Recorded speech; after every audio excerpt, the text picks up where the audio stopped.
How's it going, everybody? Daner here with North Central Coins, and welcome back to another exciting episode of the most rare and valuable coins in Canada. Today we're going to be taking a look at 10 common Canadian coins worth more than you might think. Every single one of the coins that we discussed today, although extremely rare, is not impossible to find, and in this video we will explore each of these valuable pieces of currency and delve into why they hold such incredible value in Canadian numismatics. Additionally, we will discuss any distinguishing and identifying features, their significance among collectors, and also the potential value if you happen to own or find a legitimate example. Before I do get into this, I would really appreciate if you guys would smash that thumbs up, subscribe if you're new, and also ring that bell notification so you can stay up to date with my new content as it is being released. And make sure to stay to the end of the video if you would like to find out how much you could actually get if you happen to find any of these floating out in the wilds of circulation. And then without any further ado, what do you say we take a look at 10 common Canadian coins that are worth far more than you might think. Let's get it, guys.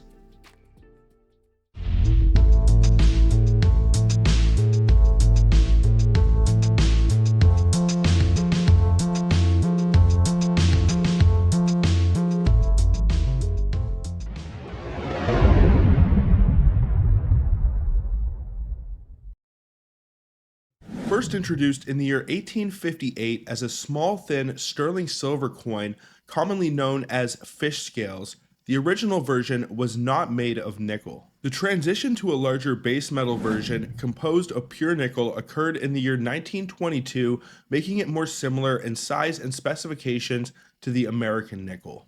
During World War II, the composition of Canadian 5-cent pieces changed several times. Coins were minted in tombac, which is a copper-zinc alloy, then in chrome and nickel-plated steel before returning to nickel after the war. This variability in minting materials continued also during the Korean War, with another period of chrome and nickel-plated steel production from 1951 to 1954. The rising cost of nickel in the early 1980s prompted another change in the composition of Canadian nickels.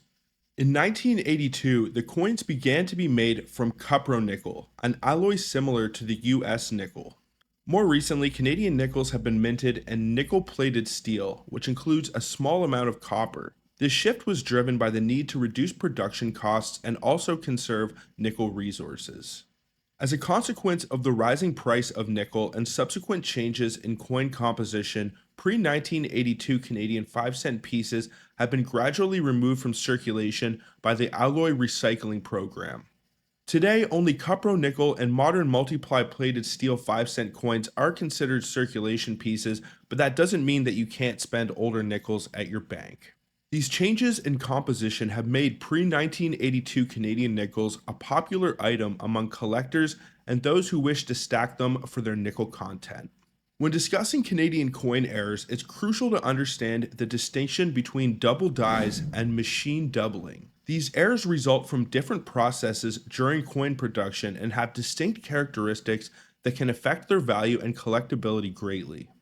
A true double die error is a variety that originates during the die making process. In this case, the doubling appears on every coin struck from that die. Historically, double die errors are more pronounced due to the die creation method, which requires multiple impressions from a working hub to transfer details onto a die. If the hub or die shifted during this process, the finished die would show two distinct impressions with noticeable separation. This can result in the design letters or digits being doubled. One of the most famous examples of a double die coin is the 1955 double die obverse Lincoln cent, where significant doubling on the obverse slipped through the inspection process and became a highly sought after variety. And when it comes to Canadian coins, similar principles apply. Double die errors are characterized by clear, distinct doubling, often seen in the design elements such as the letters, numbers, with noticeable separation and split serifs. These coins are considered valuable varieties due to their unique creation during the hubbing process. On the other hand, mechanical or machine doubling, also known as strike ejection shelf or shift doubling or also die deterioration, occurs during the striking of the coin. This type of doubling happens when the die strikes a planchette but moves slightly or bounces, creating a flat shelf-like doubling effect. Unlike true double die errors, mechanical or machine doubling does not result from the design on the die being doubled. Instead, it is a striking error leading to a different appearance on each coin struck. Mechanical doubling is characterized by its flatness and lack of separation between the doubled elements, making it less valuable to collectors. The Canadian 1962 nickel is notable among collectors due to a specific error that can be found: severe machine doubling or die deterioration on the digits of the date. This particular coin offers an excellent case study in understanding how machine doubling differs from other types of mint errors such as double die errors.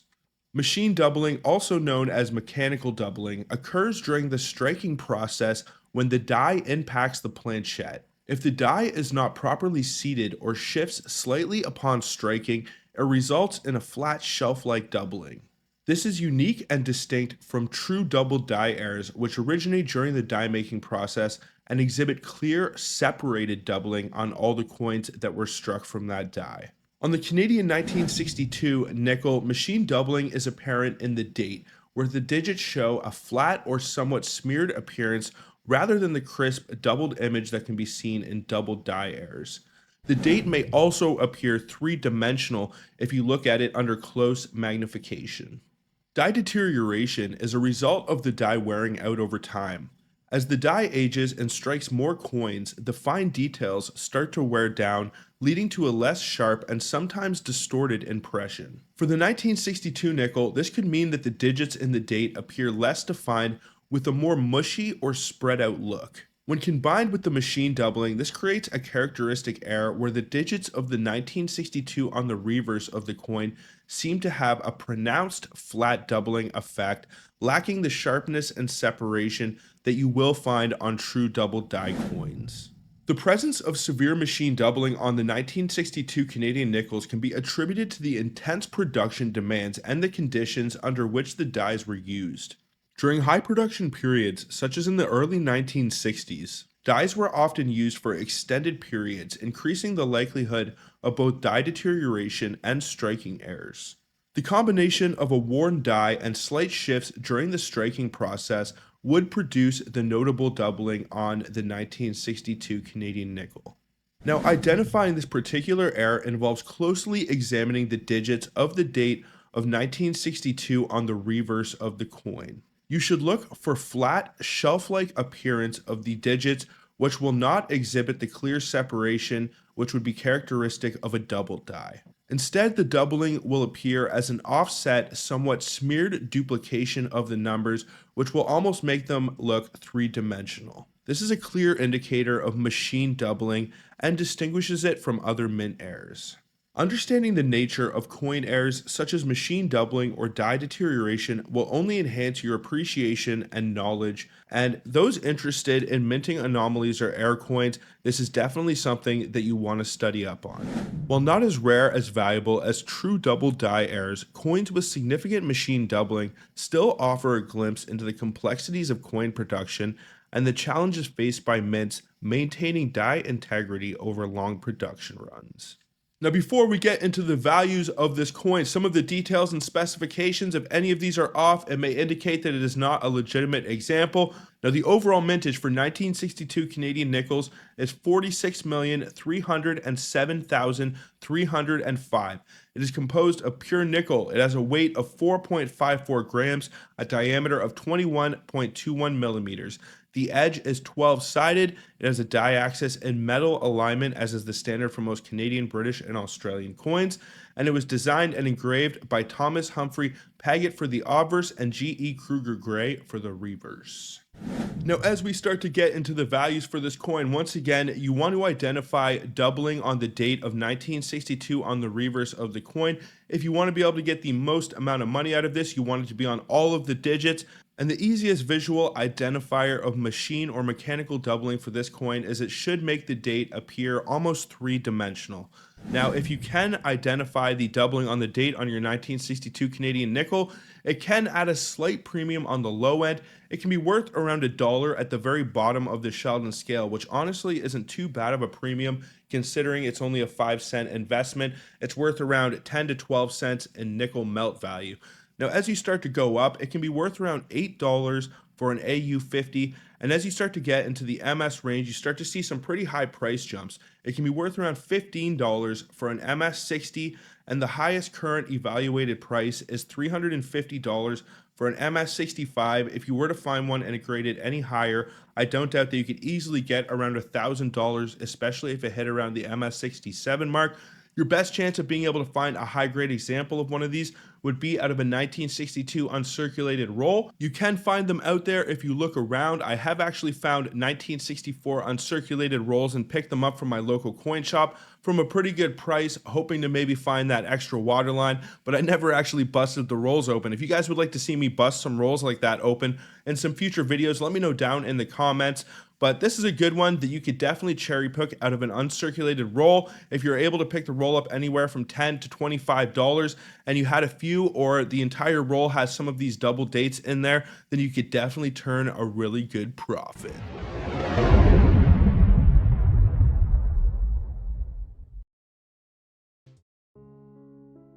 The Canadian Millennium Quarter Series, released in the years 1999 and 2000, was a remarkable numismatic project initiated by the Canadian Mint. It began with the Millennium Coin Design Contest, which was announced in April 1998, which invited Canadians to submit designs for 24 quarters, one for each month spanning the 2 years. The aim was to commemorate the turn of the millennium by celebrating Canada's past and looking towards its future.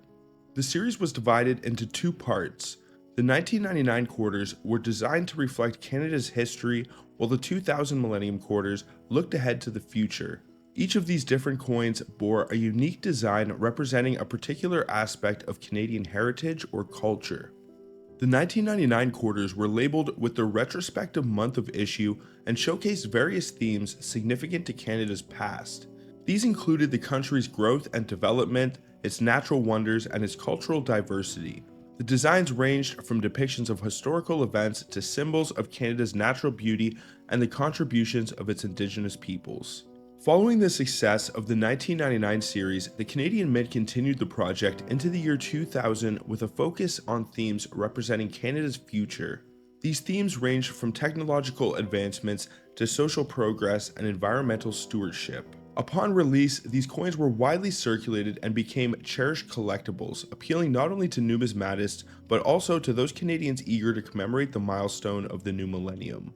The series captured the imagination of the nation and served as a reflection of Canada's identity and aspirations as it entered the 21st century.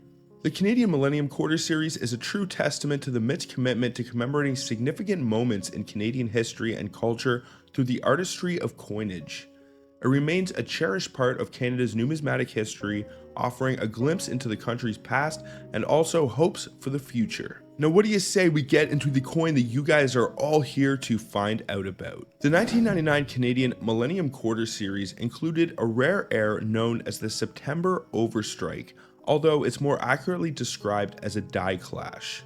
This air is characterized by an unusual counterclash die mark on the reverse side of the coin, specifically affecting the extreme right of the child's triangle in the Through a Child's Eye September design. Counterclash marks can also be visible in some of the other surrounding areas, but are much more lighter, and you will typically find the main die clash in the center of the child on the right side of the reverse of the coin. A Type 2 counter die clash such as this occurs when a die strikes a piece of hard metal within the striking chamber. This could be a fragment of a die, a collar, a stray nut, or any other hard object. The initial strike leaves a die-struck design on the metal fragment. If the fragment shifts position within the striking chamber and it is struck again, the second strike transfers the design back to the die face, typically just the field portion. As a result, the die face now carries an in-use mirror image version of the design. Every planchette struck after this will have raised, normally oriented design elements in an unexpected location. The rarity of the September overstrike lies in its unusual nature and the fact that it's a die clash error specifically affecting a limited number of the coins in the 1999 Millennium Quarter series. The air coins with this counter clash mark are highly sought after by collectors due to their uniqueness and the intriguing story behind their creation. Collectors value air coins for their rarity, and this September overstrike is definitely no exception.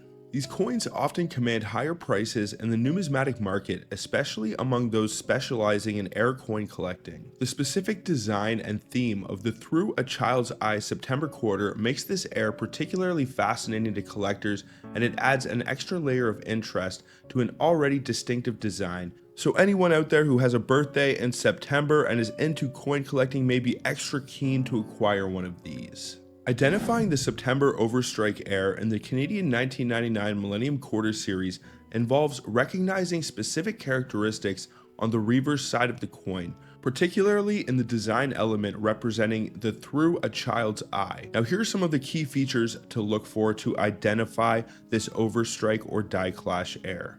Counter clash marks. The most distinguishing feature of the September overstrike is the presence of counter clash marks, which appear as incuse mirror image versions of the design. These marks are typically located around the child on the right's triangle in the design. They may also be visible in other surrounding areas but are usually lighter. You also want to look for unusual placement of design elements. Due to the counter clash, the raised design elements on the coin may appear in unexpected locations. In the case of this September overstrike, the child's triangle may show raised elements in places where they should not be according to the original design. Comparison with normal coins. To confirm this error, it's helpful to compare the coin in question with the normal version of the September Millennium Quarter. This allows for a side-by-side comparison to identify any differences in the design, particularly the placement of the design elements or the absence or presence of these counter clash marks in the small triangle on the child on the right side of the reverse. Certification by experts. For any serious collectors or investors, obtaining certification from a reputable grading service or an expert in air coins can provide additional confirmation on the coin's authenticity and classification, such as the September overstrike error. Documentation and historical context. Understanding the background of coin errors such as this, including how it occurred and its rarity, can help you appreciate the significance of rare air pieces such as this. This information can be found in numismatic literature, online forums, or through reputable dealers, but if you guys would like to find out more about Canadian coins, I definitely suggest that you go check out my website, northcentralcoins.com. I have my coin roll match for sale on there, as well as weekly articles that are updated, and if you want to find information that is not necessarily here on my YouTube channel, then I definitely suggest you go check that out. Now, some of the details and specifications for this piece, if any of these are off, it may indicate that it is not an authentic example. The overall mintage figure for the September 1999 Millennium Series quarter is 31,077,650, and the overstrike error will be within that. It is composed of 100% nickel. It has a die-axis in metal alignment, as is the standard for most Canadian, British, and Australian coins.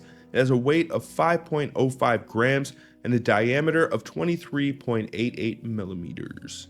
Now, as we get into the values for the September 1999 overstrike coin, it does have a low-end premium. You're not going to get rich off of finding one of these in a beat-up shape, but I would say if you find one and it's at the bottom of the Sheldon scale, you can still probably get anywhere from $5 to $10, especially if it has very noticeable die clashes where it should, which is within the triangle on the child on the right side of the reverse of the coin.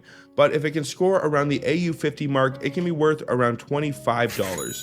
Now, as we start to get into the MS range, this coin can be worth around $85 for an MS62, and the highest auction record that I was able to find is $300 for an MS64. If you're able to find one out of an uncirculated roll and it scored any higher, I don't doubt that you could easily get anywhere from $500 to $1,000. That might be one of your best chances to find one of these at this point. It's just to buy some uncirculated rolls of these September 1999 quarters, bust them open, and if you have just a few of these die clash errors, then you have hit the jackpot. But the good news about these errors is usually when you buy an uncirculated roll, Either all of the coins inside will have them or none of them will. So it is a bit of a gamble, but definitely an interesting one to take in the world of coin collecting.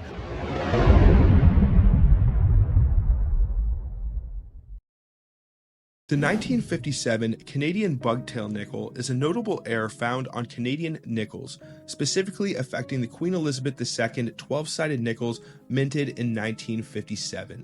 This error is characterized by a small die chip that appears on the very tip of the beaver's tail on the reverse side of the coin. Now, to identify this error on the Canadian 1957 nickels, you need to flip over to the reverse side of the coin and inspect the beaver's tail closely. The die chip that you are looking for is typically located at the very tip of the beaver's tail and will almost appear as a small bead or circle. Now, this die chip is relatively small and often only visible under magnification. It will usually appear as a raised area or a small bump on the surface of the reverse side on the tip of the beaver's tail. The presence of this die chip should be consistent across most, if not all, of the coins that were affected in this batch, which means if you buy an uncirculated roll of Canadian 1957 nickels, most of the coins or all of them will have this error or none of them will. So if you want to buy an uncirculated roll and check the ends to see if you can identify the bugtail, if you are able to identify the bugtail variety on the ender nickel for the roll, I would definitely pick it up because it probably means that most of those nickels, if not all of them, will also have the error. Now, the origin of this error can be traced back to imperfections in the dies used to strike the coins during the minting process. Dies can suffer wear and tear and also damage over time, which leads to various errors like the ones found on the 1957 Canadian bugtail nickel. In this case, it is likely that a small piece of the die broke off or became displaced, causing the die chip to appear on the coin struck by that particular die. The 1957 bugtail nickel is highly collectible among Canadian numismatists due to both its rarity and uniqueness. Despite the seemingly minor nature of this error, it adds an interesting story to the coin's history and makes it a sought-after piece for collectors. The value of 1957 bugtail nickels can vary greatly depending on several factors such as the coin's condition and current market trends and demand from collectors. Generally, error coins will command higher prices, especially if they're in good condition and well preserved. While the 1957 bugtail nickel is one of the most famous examples of a die chip error on Canadian nickels, similar errors can be found on coins from other years and denominations, adding to the complexity and interest of coin collecting. Serious collectors may seek to have their bugtail nickels certified by reputable grading services such as PCGS, NGC, or ICCS to authenticate this error and assess its condition, which will enhance the coin's value and ensure its authenticity in the numismatic market. Now, some of the details and specifications for this coin, if any of these are off, it may indicate that it is not a legitimate or authentic example. The overall mintage figure for the Canadian 1957 nickels is 7,387,703. It should be composed of 99.9% nickel. It should have a weight of 4.54 grams, a diameter of 21.21 millimeters. The edge should be 12-sided. It should have a die axis in metal alignment, which is the standard for Canadian, Australian, and British coins.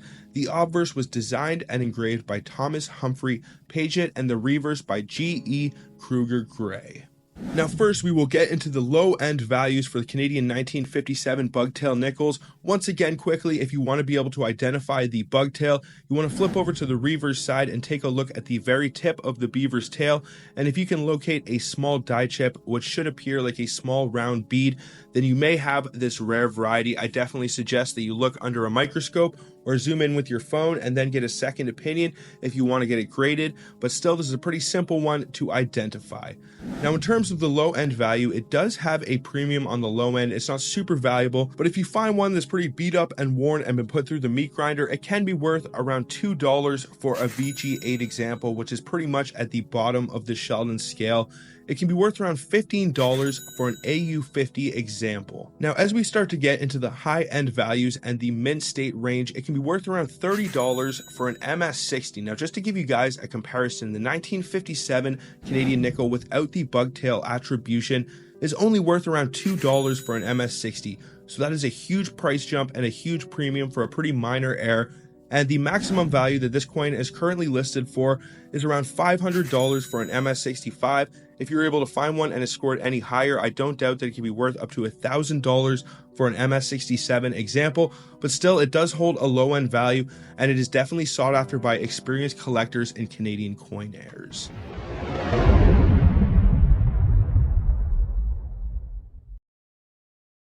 The life of Oscar Emanuel Peterson spanned from August 15th, 1925 to December 23rd, 2007. He was a Canadian jazz pianist and composer, renowned as one of the greatest jazz pianists of all time. Over a career spanning more than 6 decades, Peterson released over 200 recordings, garnered 8 Grammy Awards, including a Lifetime Achievement Award, and received numerous other accolades. Known as a virtuoso of his time who presented inventive improvisations, Peterson was dubbed the Maharaja of the Keyboard by Duke Ellington. His extensive body of work and global performances solidified his reputation in the jazz community and beyond. Peterson's collaborations were numerous and varied, often working in duos and trios with notable musicians such as Ray Brown, Herb Ellis, and Joe Pass.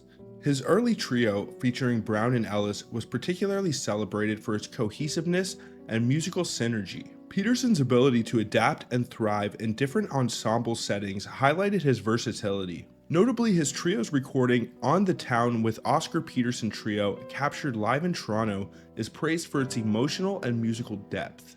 Born in Montreal to West Indian immigrants, Peterson grew up in the Little Burgundy neighborhood, a hub for Montreal's Black community and its vibrant jazz scene.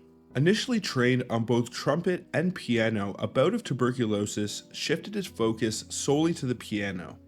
His classical training under Paul DeMarchi shaped his unique style that blended classical precision with jazz improvisation. By his teens, Peterson was already a professional musician, performing on radio with the Johnny Holmes Orchestra. Peterson's later years were marked by several health challenges, including arthritis and a stroke that limited his left hand's mobility. Despite these setbacks, he continued to perform and record, mentoring younger musicians and contributing to jazz education. His legacy includes a profound influence on subsequent generations of jazz pianists, with protégés like Benny Green carrying forward his techniques and musical philosophies. Peterson's impact on jazz remains enduring, celebrated through numerous awards, honors, and also a 2021 documentary, Oscar Peterson, Black and White, which was premiered at the Toronto International Film Festival. The Canadian $1 Oscar Peterson Loonies, released in the year 2022, have captured significant interest among collectors and numismatists. Designed by Canadian artist Valentine Delandro, these coins honor the legendary legacy of Oscar Peterson, emphasizing his monumental contributions to both music and civil rights in Canada. The reverse of the coin features a depiction of Oscar Peterson at his piano playing his iconic song, The Hymn to Freedom, surrounded by musical notes and chord symbols from the piece, symbolizing his musical legacy and advocacy for equality. The colored version of this coin, which highlights Peterson's favorite color, purple, is particularly noteworthy. This choice of color adds a vibrant touch that conveys the joy and love of music evident in Peterson's performances. The use of purple not only enhances the aesthetic appeal of the coin, but also adds a layer of personal connection to Peterson, making it a more intimate tribute. The obverse of the coin features the effigy of Her Majesty Queen Elizabeth II, which was designed by Susanna Blunt, maintaining the tradition aspect of Canadian coinage. The Oscar Peterson Loonies, particularly the purple-colored version, has significant market potential and are poised to become valuable collector's items. There are several factors that contribute to their importance and their potential to increase in value. First, the cultural and historical significance. Oscar Peterson is celebrated as one of the greatest jazz pianists and composers in history, not only in Canada but the entire world, and his influence extends beyond music into civil rights. This coin serves as a tribute to his artistic and cultural impact, making it a valuable piece of Canadian history. Its unique design and coloration. The selective use of color, particularly purple, sets this coin apart from other modern and colored Canadian loonies. The vibrant design captures Peterson's spirit and adds a unique visual appeal that is likely to attract collectors. Its limited mintage. Coins with unique designs and limited mintages often see increased demand among collectors. Numismatic appeal. The coin's intricate design by a notable artist, combined with the historical and cultural significance of Peterson's legacy, enhances its numismatic appeal. Collectors often seek coins with strong stories and connections to notable figures. Future market potential. As interest in cultural and historical commemoratives grow, coins like the Oscar Peterson Loonie are likely to appreciate in value. The combination of its unique design, cultural significance, and its scarcity, with only 2 million of the colored examples being struck, and makes these coins promising investments for any collector. Now, it is super important to note that there were 1 million of the non-colored versions of these Oscar Peterson Loonies struck and 2 million of the colors, but even though there were 1 million more of the colored versions struck, I believe that they were a lot more desirable and there are a lot less high-grade examples of them out there, which is what drives up the value. The 2022 Canadian $1 Oscar Peterson coins, particularly the colored version, hold significant importance due to the celebration of Peterson's legacy, their unique design, and also the potential for future value increase. Their appeal to collectors is enhanced by their cultural and historical significance, making them valuable additions to any numismatic collection. Now, what do you say we get into the values for these 2022 Oscar Peterson Loonies? Now, as I mentioned before, the mintage for the non-colored version is 1 million and the mintage for the colored version of this coin is 2 million, but believe it or not, the colored version is actually more valuable even though there are 1 million more of them made. Now, just to give you guys an idea in price comparison, both the regular 2022 Loon design and also the 2022 Oscar Peterson non-colored both have the same price evaluations. They can both be worth around $2.90 for an MS63 and around $90 for an MS67 example. Now, just to give you guys an idea in comparison, the Oscar Peterson colored is actually worth $3.90 for an MS63, so that is a $1 price increase for the same grade, and the maximum price that you can get currently for the 2022 Oscar Peterson colored is $130 for an MS67. Now, that is a relatively high grade for Canadian coins. It is a 70-point system, so it can score a little bit higher if it is in exceptional condition, but even for it to hit that MS67 mark, it has to be pretty much flawless. But that is still a pretty good profit if you're able to find an uncirculated roll of these 2022 Oscar Peterson Loonies. I believe that if you find a business or circulation roll, they will come mixed in the roll. There will be a mix of both the coloreds and the non-coloreds. So if you do find one, you may just want to hold on to the roll, or you could bust it open and send a few in to be graded and hope that they get that MS67 or higher mark, and you may have just hit the jackpot.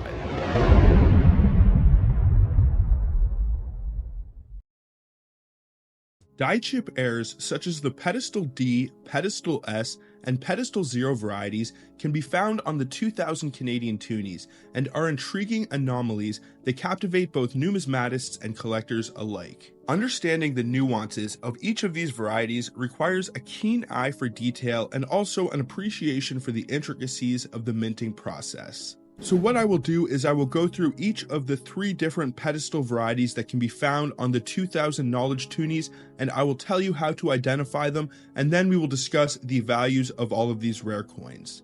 So let's start off with the pedestal D variety. This variant is distinguished by a minute die chip located on the bottom left of the letter D in the word dollars on the obverse side of the coin. To identify this anomaly, one must carefully inspect the lettering, particularly in the word dollars. The die chip you are looking for should appear as a small protrusion or imperfection, often barely noticeable to the untrained eye.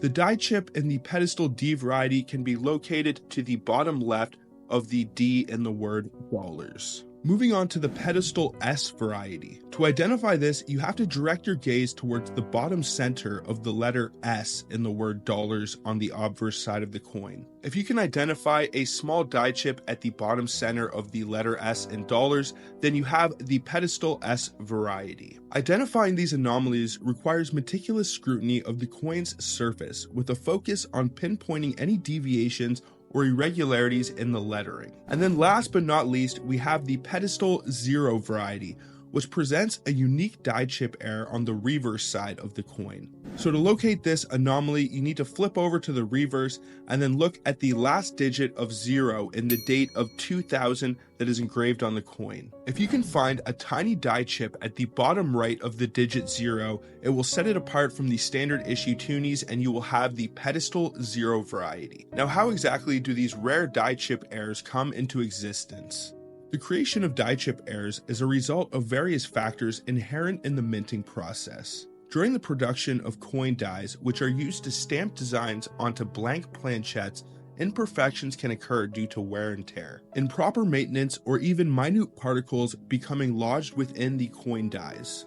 These imperfections manifest as tiny protrusions or irregularities on the surface of the die, which in turn transfer onto the coins during the striking process. The result is a series of coins featuring these subtle yet distinguishable anomalies, such as the pedestal D, pedestal S, and pedestal 0 varieties found on the 2000 knowledge Canadian Toonies. In the realm of numismatics, these die chip errors add a level of intrigue and complexity to coin collecting.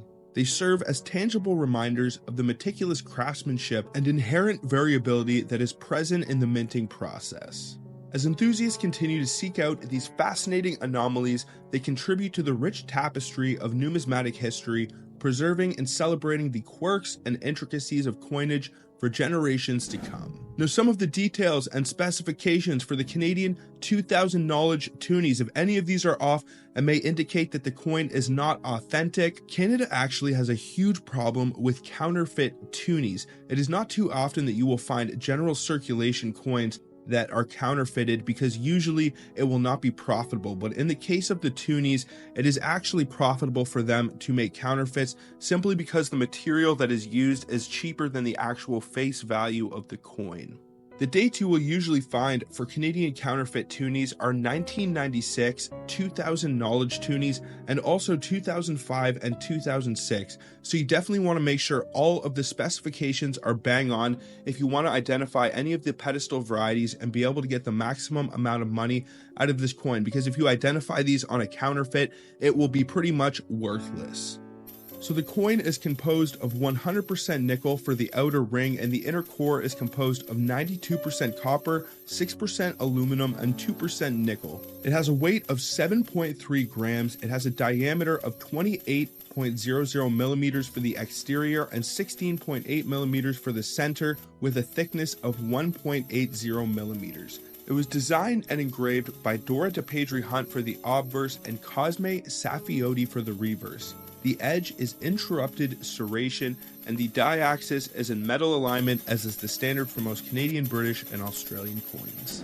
Now let's get into the value for the different pedestal varieties for these 2000 knowledge Toonies. First, we'll start off with the 2000 knowledge Toonie without any errors or varieties. It can be worth around $2.90 for an MS60, and all the way up to around $150 for an MS67. Now, if you can identify the pedestal D variety, which will mean there will be a small die chip located to the bottom left on the D in the wording for dollars on the obverse of the coin, it can be worth around $5 for an MS63 and all the way up to $350 for an MS66. So the pedestal D variety is about twice as valuable as the regular 2000 knowledge Toonie without any errors or varieties. And then we have the 2000 knowledge pedestal S variety. You can identify this by locating the die chip on the center bottom of the S in the wording for dollars. It can be worth around $5.20 for an MS63 and around $300 for an MS66. It's actually a little bit less valuable and rare than the pedestal D variety, but still worth a lot more than the regular issue without any errors attributed. Now, I wasn't actually able to find any of the pedestal 0 variety price listings online, but if I had to give an estimate, I would say that it is probably similar in price to the other two, probably worth around $300 for an MS66, and it can probably be worth around $5 to $10, all of these, for an MS63 example. When it comes to their low end value, it's pretty much a case of whatever you can get someone to pay for it is what you will get. If the die chip for any of these pedestal varieties is very noticeable, then it may add a slight premium to the coin. Also, if you can compound any of these varieties together, for instance, if it has the pedestal D and the pedestal S variety at the same time, then you will probably also see some price jumps. It could easily double the value of this coin if you're able to get the pedestal D and S variety both attributed to it. I couldn't doubt that you could get easily around $1,000 for it if it is a high grade example around an MS66 or MS67. So these are some good varieties to look for. None of the Canadian Toonies, unfortunately, are worth a whole lot on the low end. If you can identify any of these errors or varieties for these pedestal Canadian Toonies, it's pretty much a matter of they are worth whatever you can get somebody to pay for them.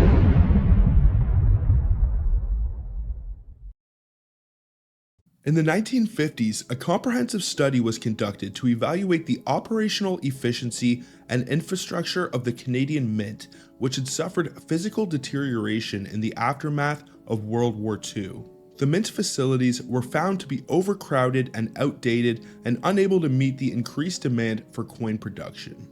As a result, significant modernization efforts were initiated. To address the pressing needs for improvement, new cutting-edge machinery was introduced while existing equipment underwent enhancements to boost productivity and efficiency. Also, the physical space of the Mint was expanded to accommodate the upgraded machinery and streamline operations. The surge in demand for Canadian coins, which had previously been attributed to post-war circumstances, was now recognized as a sustained trend and needed a recalibration of the production norms. Orders for coinage had consistently exceeded 100 million pieces annually over a 12-year period, indicating a permanent shift in the landscape of Canadian circulation coins. Amidst these developments, a decision was made to commemorate the 200th anniversary of the discovery and naming of the element nickel by Swedish chemist A.F. Cronstedt. Given Canada's pivotal role as a leading global nickel producer during World War II, a special circulating 5-cent coin was commissioned to honor this milestone. An extensive competition yielded a design by Stephen Trenka featuring a depiction of a nickel refinery in Sudbury, which was unveiled at the Canadian Mint in December 1950. Stephen Trenka, an accomplished designer hailing from Thornhill, Ontario, had previously gained recognition for his work, including the design of the 1958 British Columbia silver dollar. Born in Budapest, Trenka pursued his artistic education at the Royal School of Design before immigrating to Canada in 1929 and furthering his studies at the Ontario College of Art. The culmination of these efforts was the creation of the Big Nickel, a colossal 9-meter replica of the 1951 commemorative Canadian nickel. Situated at the Dynamic Earth Science Museum in Greater Sudbury, Ontario, the Big Nickel stands as the largest representation of a coin globally. Its inception was the brainchild of Ted Silva, a visionary fireman who envisioned a major tourist attraction celebrating Sudbury's centennial. Despite initial rejection by the Sudbury Canada Centennial Committee, Silva's persistence led to the realization of his ambitious concept, which eventually led to the construction of the iconic Big Nickel. The legacy of the Big Nickel endured beyond its physical presence, as it inspired a range of tokens and medals sold at the Canadian Centennial Numismatic Park from 1964 to 1982. Visitors to the park had the opportunity to acquire souvenirs commemorating this iconic landmark. So now that I have given you guys some context and information into the 1951 commemorative Canadian nickels, what do you say that we get into the coin that you are all here to find out about? The Half Moon variety of the 1951 Canadian commemorative nickel refers to a distinctive die clash found on some examples of this coin. Die clashes occur when the dies used to strike the coin come into contact without a planchette in between, leaving an impression of the design elements from one die onto the other. In the case of the Half Moon variety 1951 commemorative nickel, a small die clash resembling a half or crescent moon can be observed underneath the final digit of 1 in the double date of 1751 to 1951. This small crescent moon-shaped die clash is typically found to the left of the smokestack on the reverse design of the coin, and it may actually be in contact with the smokestack. Now, identifying the Half Moon variety involves careful examination of the area around the final digit of the year on the reverse side of the coin. The die clash manifests as a raised crescent-shaped mark often with some detail resembling the shape of a moon, and may appear slightly flattened due to the pressure of the die clash. Now, the causes of these die clashes can vary, but they commonly occur when the dies come into contact during the minting process without a blank planchette between them. This can happen due to improper alignment or pressure adjustments during the coin striking. When the dies collide, they leave behind impressions of design elements on the opposing die, which results in these clash marks on the subsequent coins struck by these dies. The half moon variety is considered a minor error or variety, adding a unique characteristic to certain examples of these 1951 Canadian commemorative nickels. Collectors often find such varieties intriguing and seek them out as part of their numismatic pursuits. The presence of these die clashes can greatly affect the value of these coins, especially if they are well-defined and well-preserved examples. Now, before we get into the values for the 1951 commemorative nickels, first some of the details and specifications. The 1951 commemorative has an overall mintage of 8,239,321. It should have a weight of 4.54 grams, a diameter of 21.3 millimeters. Its die axis should be in metal alignment, as is the standard for most Canadian coins. The coin was designed and engraved by Thomas Humphrey Paget for the obverse and Stephen Trenka for the reverse commemorative design. Now, one of the great things about this nickel variety is that they made quite a few of the 1951 commemorative nickels with a mintage figure just above 8 million. There is far more of these than the standard beaver design 1951 nickels. Those are actually quite rare as well, and there is an extremely rare variety you can look for on those. But PCGS does attribute this error if you do happen to find one and send it in to be graded at a company like PCGS or ICCS. This is an error or variety that you can get attributed and can add a value to your coin. Now, it doesn't have a ton of value on the low end. It can be worth around $1 for a VF20, which isn't at the absolute bottom of the Sheldon scale, but it is a really beat up and worn example. So $1 isn't too bad for a coin that you only pay 5 cents for if you happen to find one of these in your pocket change or coin roll hunting. Now, as we start to get into the mint state range, you will see some massive price jumps. Just to give you guys an idea for comparison, the regular 1951 commemorative without any errors or varieties can be worth around $22 for an MS64. If you can identify the half moon variety on the 1951 commemorative, it can be worth around $125 for an MS64. Now, that is currently the highest graded listed example for this coin, but just to give you guys an idea, the 1951 regular commemorative strike is worth around $200 for an MS66. So if you extrapolate and work upwards through the grading tiers, I estimate that you could get anywhere from $500 to $1,000 easily for one of these if you found one and it scored an MS66 or MS67. Now, I have actually found 2 full rolls of these 1951 commemoratives in one of my coin roll hunts. It was one of the most epic hunts of my coin roll hunting career, and I made sure to check all of them for the half moon variety, and to be honest, there was not a single one in there. But the good news about that is that there is quite a few of these 1951s floating around. You just have to keep your eyes open, and you may even be able to find one in your pocket change if you are lucky. And if you can identify the half moon variety, you can make yourself some pretty decent money.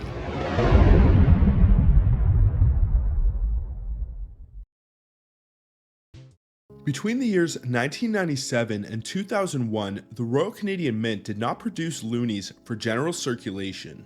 This unusual hiatus means that any $1 coins from those years found in your pocket change or through coin roll hunting were originally part of special collector sets, rather than being minted for everyday transactions.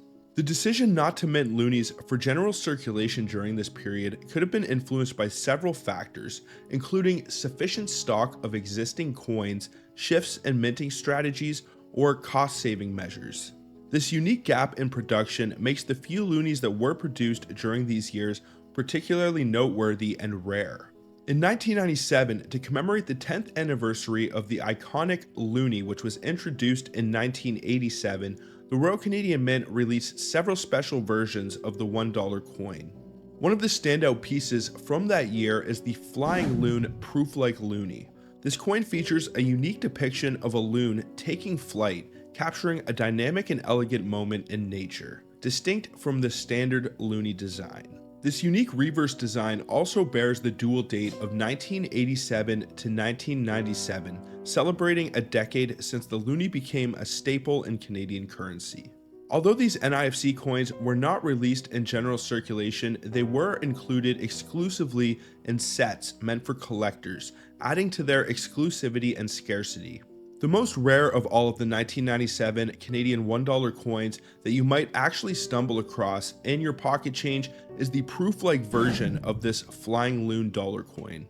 Although the finish on this coin wouldn't be different than that of a standard business or circulation strike, the fact that it has this unique commemorative design and is also the most scarce and sought after of the few loonies that were made in collector sets in 1997, it only adds to its allure. And the great thing is that not too many of the coin muggles or amateur coin collectors know about these loonies, so I can personally attest that checking your dollar coins will probably yield the most amount of NIFC coins of any other denominations because of this extremely large gap in production for Canadian circulation loonies. Almost 5 years they took off. So if you ever expect to make a profit or a return by coin roll hunting Canadian loonies, this is definitely one that you need to have on your radar. In addition to the Flying Loon proof-like loonie, the Canadian Mint also released a regular version of the loonie with the traditional loon design in 1997. This regular proof-like issue coin, while included in collector sets, does not hold the same value as the Flying Loon design. The standard loon proof-like coin is much more common and lacks the unique commemorative design that sets the Flying Loon apart. But if you do find a regular looking loonie with the date of 1997, you should definitely hold on to it, as it is not supposed to be there and in most cases will be worth more than face value. There is also a specimen version struck of the 1997 Flying Loon dollar coin. This version shares the same distinctive design but features a unique specimen finish, which typically includes a combination of a frosted relief and a brilliant background, or it may feature matte grainy lines that run either vertically or horizontally. Although more unique than the regular proof-like loonie, the specimen Flying Loon is not as rare or valuable as the proof-like or the silver proof versions. Specimen coins are usually produced in smaller quantities than regular proof-like coins, which makes them moderately rare, usually more rare than their proof-like counterparts, but not necessarily in the case of the 1997 Flying Loon. The silver proof version of the 1997 Flying Loon dollar coin is another notable release. This version shares the same unique reverse design as the proof-like and specimen versions, but is struck in a silver composition, significantly enhancing its value and collectability. This silver proof coin features a high-quality proof finish characterized by its mirror-like surfaces and frosted details, which highlight the intricate design of the loon taking flight. These silver proofs were sold individually in protective cases, emphasizing their status as premium collector items. Both the proof-like and silver proof versions of the 1997 Flying Loon dollar coins are classified as NIFC, which is not intended for circulation. This deliberate choice to distribute these coins only through special sets means that their presence in everyday transactions is a rare occurrence. As such, finding a 1997 loonie in your pocket change or through coin roll hunting suggests that the coin was inadvertently removed from its collector set, making it an incredibly exciting discovery for anyone who is into coin collecting. The fact that there were no general circulation loonies that were minted from 1997 to 2001 further enhances the significance of these 1997 Flying Loons. This period represents a unique gap in the production of Canadian $1 coins, making any coins from these years particularly noteworthy. The absence of these circulation coins could have been due to various factors such as sufficient existing stock, changes in minting priorities, or economic consideration. This gap means that the limited editions produced during these years are even more special. The 1997 Flying Loon dollar coins in the proof-like, silver proof, and specimen finishes stand out due to their commemorative design, limited releases, and also their NIFC classification. Their rarity is further emphasized by the broader context of no loonies being produced for general circulation in those years. While the standard design proof-like loonies from 1997 are more common and less valuable, the Flying Loon designs are highly prized. Collectors highly value these coins not only for their aesthetic and historical value, but also for the unique circumstances surrounding their issuance and the subsequent appearance and circulation. All of these factors combine to make these 1997 Flying Loon dollar coins highly sought after and potentially valuable additions to any coin collection. Now, what do you say we get into the values and prices that you may be able to sell or acquire one of these Canadian 1997 loonies for? First, we will start with the standard issue or design 1997 Canadian loon. This coin is only available in proof-like sets, so it gets an NBU designation. If you were to find one in your pocket change and it's scored around an NBU 64, which isn't the greatest condition, but it is still pretty mint, it'll be worth around $10, and the maximum value that you can get for it is around $30 for an NBU 67. Now, if you're able to find the Flying Loon design on the 1997 Canadian Loonie, which will mean that it will have that unique depiction of a loon taking flight on the reverse, as well as the double date of 1987 to 1997, if it is in the proof-like finish, which will mean that it will look the same as a Canadian business or circulation strike, it can be worth around $30 for an NBU 64 and all the way up to $70 for an NBU 67. If it's scored any higher than that, you could easily be talking a $200 to $300 coin. The Sheldon scale is a 70-point system, and usually modern Canadian coins, if they are in exceptional condition, might score a little bit higher than a 67. So if you do happen to have one of these and it looks really nice, I wouldn't hesitate to send it off because you might be able to make a pretty good return on it. So last but not least, we have the 1997 Flying Loon in the silver composition. Now, this is classified as a proof strike, meaning that it came and was sold individually as a proof coin for that special year of issuance. This is the most valuable of the three, but it's because it has the silver composition, and it is probably the one that you have the least chance of finding in your pocket change or coin roll hunting. But never say never. I have found some crazy stuff before. If you guys would like to check out my coin roll hunting videos to see some of the crazy Canadian coins that you can find in circulation, including a Canadian quarter I found out of a set that costs up to $200, then I definitely suggest you go check some of those out. But if you are able to find the Flying Loon design silver proof Loonie coin roll hunting or in your pocket change, it can be worth around $70 for a PR or proof 65 example, and the highest evaluated price currently for this coin is $108 for a PR 68, which is a pretty high grade, but that isn't too bad for a $1 coin. If you were to find a pretty beat up example of one of the 1997 silver Flying Loons, I don't doubt that you could easily get anywhere from $20 to $50, as it is pretty rare and people will want it for their collection. If you find one of the proof-like examples of the Flying Loon, I don't doubt that you could still get anywhere from $10 to $20, even if it is pretty beat up, worn, and been put through the meat grinder. They did not make any Canadian loonies for general circulation in 1997, so make sure to keep your eye out, because even if you find a regular loon issue from that year, you have a coin that was not necessarily meant to be there.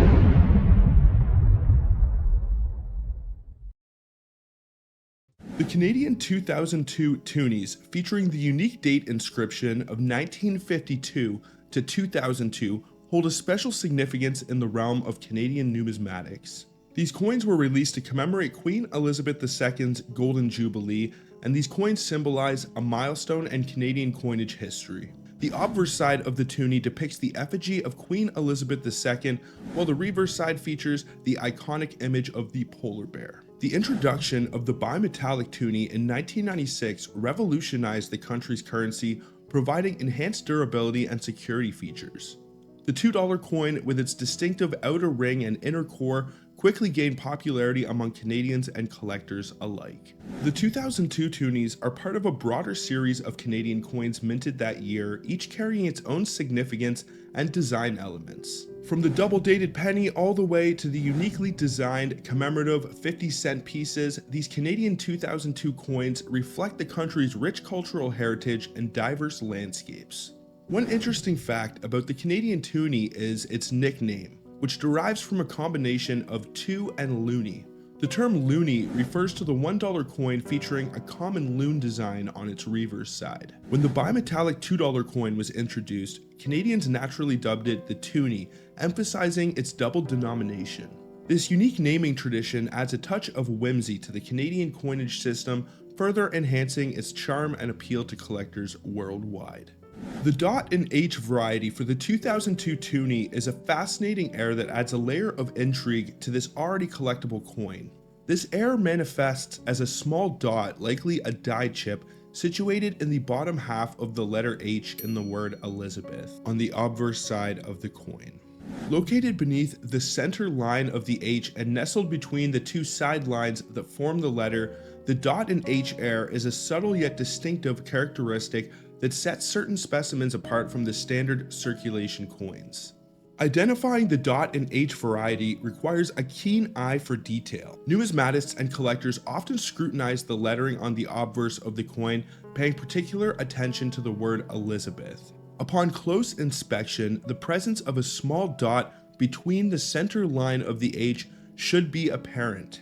While some variations in the strike or surface imperfections may resemble this heir, the distinct placement and size of the dot help distinguish genuine dot and H varieties from other mint anomalies. The origin of the dot and H heir can most likely be attributed to the coin die used in the minting process. Die chips, which are small pieces of metal that break away from the surface of the die, can inadvertently transfer onto the coins during striking. In the case of the dot and H variety, a tiny chip likely formed on the die used to stamp the lettering onto the coin, resulting in the formation of this distinctive dot. Factors such as wear and tear on the die, improper maintenance, or defects in the manufacturing process could contribute to the development of die chips and consequently errors like the dot and H 2002 Toonie. Despite its relatively subtle nature, the dot and H heir holds significant appeal among collectors due to its rarity and uniqueness. Coins exhibiting this variety command attention and often fetch much higher prices in the numismatic market. The quest to acquire such elusive specimens drives collectors to carefully examine their coins and search for these distinctive heirs. As a result, this 2002 dot and H variety adds an element of excitement and discovery into the world of Canadian coin roll hunting, especially when it comes to toonies, and highlights the intriguing intersection of artistry, craftsmanship, and the chance of anomalies occurring during the minting process. Now, before we get into the values for the 2002 Toonies, first let's go over some of the specifications. If any of these are off, it may indicate that it is not a legitimate example. I'm not too sure about the 2002 Toonies, but I know that there are 1996 counterfeit Toonies. There are also 2000 knowledge counterfeits, and 2005 and 2006 are very common years for counterfeit Toonies. Now, the counterfeiters would have had to make a separate obverse die for this 2002 Toonie because it does have the double date of 1952 to 2002, but in the case of the 2000 knowledge Toonie, there are counterfeit examples of that coin, so it didn't stop them having to make a different reverse design. So very well, there could be some counterfeit examples of these 2002 Toonies floating around. And if you happen to find one of those, it doesn't matter if it has die chips or not, it is pretty much worthless. So the overall mintage figure for the 2002 Toonie is 27,008,000. The coin is composed of an outer ring of 100% nickel and an inner core of 92% copper, 6% aluminum, and 2% nickel. It has a weight of 7.3 grams, a diameter of 28 millimeters, and a thickness of 1.8 millimeters. The coin was designed and engraved by Dora DePatry Hunt and Augo Arand for the obverse and Brent Townsend and Augo Arand for the reverse. The edge of the coin is serrated and it has a die axis in metal alignment, as is the standard for most Canadian, British, and Australian coins. Now, as I've mentioned in several of my other videos, unfortunately there aren't a whole lot of Canadian loonies and toonies that are worth too much above their face value. And usually if you find any of the Canadian $1 or $2 coins and they're pretty beat up and not in the greatest shape, you are not going to be able to get a whole lot more money for them than they are actually worth. Now, in the case of the 2002 commemorative Toonie, the most amount of money that you could get for that coin is $72 for an MS66. Now, that is for the regular 2002 double dated Toonie without any errors or varieties. Now, if you can identify the dot, which means you have to flip over to the obverse and look for a small dot or die chip located in the center bottom of the H in Elizabeth, then it can add a pretty large premium to the coin and makes it about twice to 3 times as valuable as the regular issue. So it can be worth around $20 to $25 for an MS64 example, around $120 for an MS66, and if you were able to find one and it got the MS67 or higher, you could easily be talking a $500 to $1,000 Toonie. This is a fairly modern piece, so if you are coin roll hunting Toonies or checking your pocket change, there is a good chance that you might be able to find one of these 2002 Toonies, and it is still in pretty decent shape. But if you want to be able to get the most amount of money for a 2002 dot and H Toonie, you want it to be in an exceptional grade, and the best chance of finding one of the Toonies that scores in the high MS range is going to be out of an uncirculated roll. Now, being released in the year 2002, these coins are now 22 years old as I am making this video, but in the world of coin collecting, that is a mere blink of an eye, and you can actually find these rolls on Canadian coin sites like Coins Unlimited and Colonial Acres for a pretty decent price. And if you happen to buy one of the rolls, bust it open, and can identify one of these die chips, which is definitely possible, a lot of the time when you are looking for errors or varieties like the 1964 extra waterline nickel, usually if you are busting open an uncirculated roll, either all of the coins will have the error or variety or none of them will. But when it comes to a more minor error or variety like the dot and H, which is a die chip, there is a chance that a few of these Toonies could have made their way into the roll, and if you can identify the die chip for the dot and H variety, and even a few of the Toonies have them and they are in really good shape, you can turn a massive profit.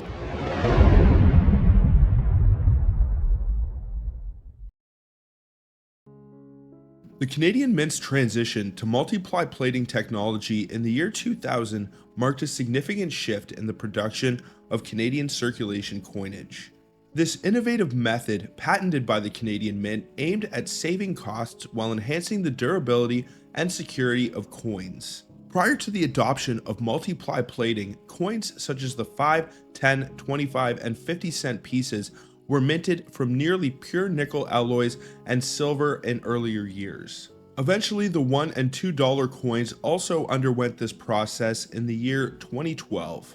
The multiply plating process involves electromagnetically plating a steel core with thin layers of nickel, copper, and another layer of nickel. This method reduces the quantity of copper and nickel required for each coin, thus lowering production costs for the mint. Additionally, the composition of the plated coins are more durable, leading to a decrease in the number of damaged coins in circulation. This increased durability translates to greater efficiency in the overall coinage system. One of the key advantages of multiply plating is its ability to create coins with unique electromagnetic signatures by varying the thickness of the alternating layers of nickel and copper. This feature enhances the security of coins, making them less susceptible to counterfeiting. With distinct electromagnetic signatures, the Mint can easily detect fraudulent coins, ensuring the integrity of Canadian currency. The adoption of multiply plating technology by the Canadian Mint not only brought about cost savings and enhanced durability, but also contributed to the security of Canadian circulation coins. This process allows for the precise control over the composition and properties of circulation coinage, ensuring consistency and reliability in their production. The Canadian Mint's commitment to innovation underscores its dedication to providing the most secure circulation coins in the entire world. Over the years, multiply plating has become a standard practice for the production of Canadian circulation coins, demonstrating its effectiveness and efficiency. By continuously refining and improving their production methods, the Canadian Mint remains at the forefront of coinage technology, setting the standards for both quality and security in the industry for years to come. The Mint's switch to multiply plated technology revolutionized the production of Canadian circulation coins, offering cost savings, increased durability, and enhanced security. With precise control over composition and the creation of unique electromagnetic signatures, multiply plating has become integral to the Mint's commitment to providing reliable and secure currency for Canadians. Now, what do you guys say that we discuss the coin that you are all here to find out about? The 2000p Canadian nickel stands out as a rare and highly sought after coin among collectors due to its distinct characteristics and also limited mintage. Unlike its more common counterpart, the 2000 nickel without a P or composition mark, the 2000p Canadian nickel can be identified by locating a small P mint or composition mark underneath Queen Elizabeth II's bust on the obverse side of the coin.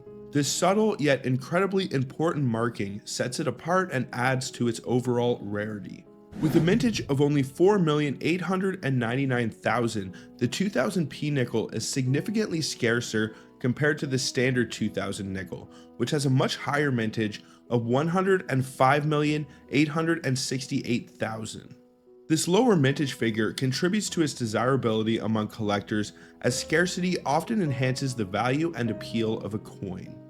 Also, being one of the first Canadian circulation coins released with the P composition mark for circulation adds another layer of rarity and historical significance to this 5-cent coin. The rarity of the Canadian 2000p nickel combined with its unique composition mark makes it a coveted item among numismatists. Collectors are drawn both to its scarcity and also the challenge of acquiring such a distinct piece of Canadian coinage history. High-grade examples of this coin can command significant prices ranging from hundreds to possibly even thousands of dollars, especially if it is in impeccable condition.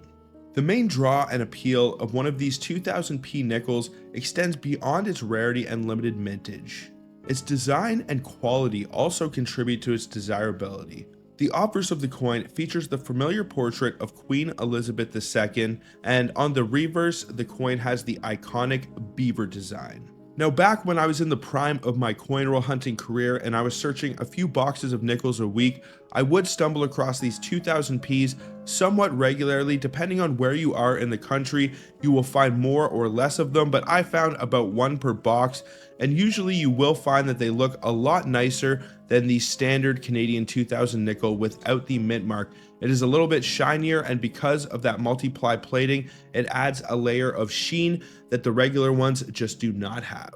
For just about any collector or fan of Canadian coins, the 2000p nickel represents not only a valuable asset, but also a piece of coinage history. Each coin tells a story of Canada's numismatic evolution and serves as a tangible reminder of the country's cultural and economic significance. Whether held onto as a potential investment or cherished as a treasured keepsake, the 2000p Canadian nickel holds a special place in the hearts of collectors worldwide, and I would say it is definitely the bread and butter of coin roll hunting Canadian nickels. It stands out as both rare and desirable with its distinctive P mint or composition mark and its extremely limited mintage. Both the scarcity, historical significance, and the aesthetic appeal make it a prized possession for numismatists. Now, some of the details and specifications for these coins, you will find that the specifications will be different for the regular or standard Canadian 2000 nickel without a P mint mark than they are for the multiply plated version. First, I will give you guys the specifications for the standard 2000 nickel. Now, the Canadian 2000 nickel without any mint or composition marks has a mintage figure of 105,868,000. It is actually composed of cupronickel, so that is 75% copper, 25% nickel. It should have a weight of 4.6 grams, a diameter of 21.2 millimeters. It should have a diaxis in metal alignment, and it was designed and engraved by Dora DePadre Hunt for the obverse and G.E. Kruger Gray for the reverse. Now on to the 2000p Canadian nickel, which can be identified for looking for that small p mint or composition mark underneath the bust of Queen Elizabeth II on the obverse of the coin. Now the 2000p has a much lower mintage figure of 4,899,000. It has a composition of multiply plated steel, which is 94.5% steel, 3.5% copper, and 2% nickel. It has a weight of 3.95 grams, a diameter of 21.1 millimeters, and a thickness of 1.76 millimeters. Its diaxis should also be in metal alignment, as is the standard for most Canadian, British, and Australian coins, and the designers are the same Dora DePadre Hunt for the obverse and G.E. Kruger Gray for the reverse. Now, as we get into the values for the 2000p Canadian nickel, unfortunately this coin does not hold a ton of value on the low end, but I can personally attest that some people will pay a premium for them just to have it in their collection, especially American collectors or anyone who is interested in Canadian coins from another country. This one can be really difficult to find if you are not actually coin roll hunting in Canada or searching your pocket change, so people are willing to pay anywhere from $1 to $5 usually for a pretty beat up and worn example of one of these, but one thing you will find is that usually when you find one of these 2000p Canadian nickels, it will be in pretty good shape, or at least a little bit better than the standard 2000 nickels will look. Now, as we start to get into the mint state range, this one isn't super valuable even on the low end of the MS scale, but it can be worth around $10 for an MS64. Then we start to see some pretty big price jumps. It can be worth around $30 for an MS65, around $275 for an MS66, and all the way up to $700 for an MS67. Now, it will be really difficult to score that high grade, but if you are able to obtain that, even if you find an uncirculated roll of 2000Ps, you might just hit the jackpot. If it does score any higher, an MS68 or 69, I don't doubt that you could easily get $1,000. This is a super rare coin, and even though it is somewhere around 24 years old as I am making this video, finding them in circulation in a high mint state just doesn't happen too often, so always keep your eyes open because you never know what you can find in your pocket change.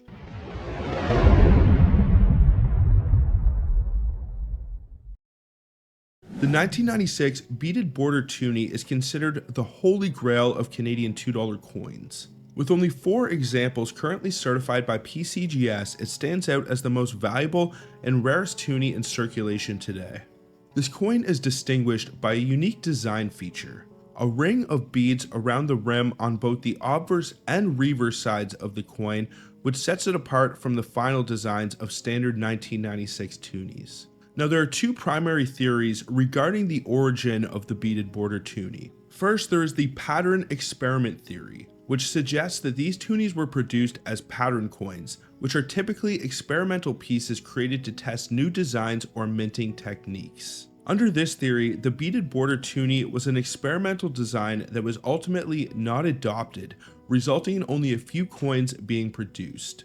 The second theory is the early variety theory. This theory states that the beaded border Toonies were an initial design variety intended for circulation but quickly cancelled, leading to most of the struck coins being melted down. PCGS has classified the beaded border Toonie as a test token, though there is no definitive proof or evidence to substantiate this classification. Regardless of its origin, this Toonie remains incredibly scarce. With only 4 known examples, the 1996 beaded border Toonie surpasses the rarity of any other known Canadian $2 coin, making it the most highly prized example of a Canadian Toonie that you can find in circulation. These coins can reach into the thousands of dollars, which only reflects their scarcity and desirability amongst collectors, and identifying a 1996 beaded border Toonie requires careful examination of the coin's rim on the obverse and reverse side. The defining characteristic of this heir is the ring of beads around the rim, which appear on both the obverse and reverse. These small raised dots encircle the outer edge of the coin, which are distinct from the smooth rim of the standard 1996 Toonies.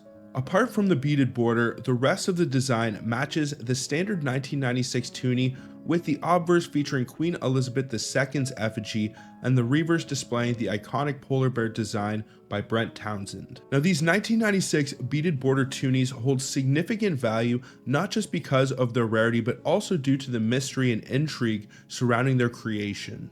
Whether an experimental pattern or an early design variety that was scrapped, the beaded border Toonies represent a fascinating piece and facet of Canadian numismatic history.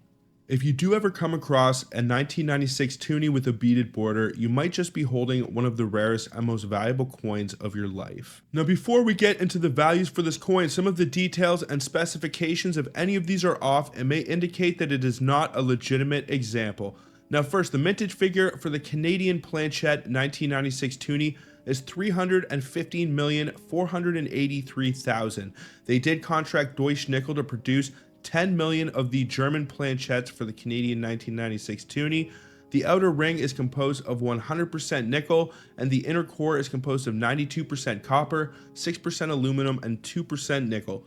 It has a weight of 7.3 grams, a diameter of 28 millimeters, a thickness of 1.8 millimeters. The coin was designed and engraved by Dora de Pedri-Hun and Augo Arand for the obverse and Brent Townsend and Augo Arand for the reverse. The edge is serrated and has a diaxis and metal alignment, as is the standard for most Canadian, British, and Australian coins.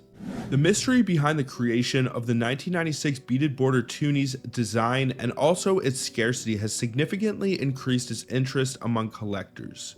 In 2021, one of the 4 known examples was offered for sale for the first time ever. This coin, graded as AU55, sold to the highest bidder for an impressive $4,000. This sale only underscores the significant value and desirability of these beaded border Toonies among collectors and numismatists.